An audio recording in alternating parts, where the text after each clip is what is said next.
বেশ তাহলে আমি তোকে বললাম তো যে গেটে দাঁড়াবি, আমি আসছি। পাগলের মতন এখানে দাঁড়িয়ে আছি। কে এসছে রে বাবু? প্রণাম মাতে, আপনার চরণে শত কোটি প্রণাম। আমার মিত্রের মাতা মানে আমারও মাতা আপনি। তাহলে ঘুরতে যাওয়ার প্ল্যানটা কি হলো? আরে পরের সপ্তাহে থাইল্যান্ড যাবো, সব টিকিট কাটা হয়ে গেছে। অনেক দিনের ইচ্ছা মানে কি একটু বডি মাসাজ নেবো। কি রে বাবু, তোরা কোথায় যাওয়ার প্ল্যান করছিস? এই তো এই বন্ধুর সাথে থাইল্যান্ডে ঘুরতে যাওয়ার প্ল্যান হচ্ছে, এইটুকুই। থাইল্যান্ড? ওইটা কোথায় অবস্থিত মাতে? আমি তো পরের সপ্তাহে বৃন্দাবন যাচ্ছি। বাবা, তুমি বৃন্দাবন যাবে? খুব ভালো ব্যাপার, খুব ভালো থাকো, তুমি খুব বড় হও।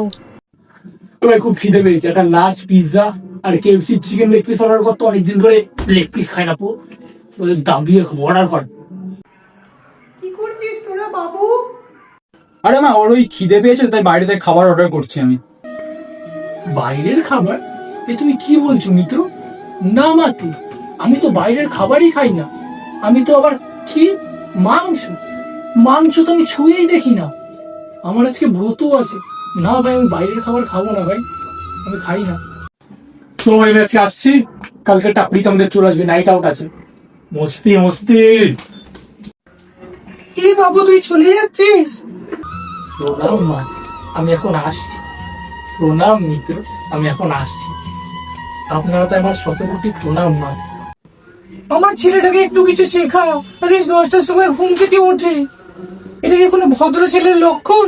মাতে ও বুঝতে পেরে যাবে ঠিক, ও তাড়াতাড়ি ঘুম দিয়ে উঠবে। আমি ওকে বোঝাবো, আপনার কোনো চিন্তা নেই, আমি ওকে বুঝিয়ে দেবো।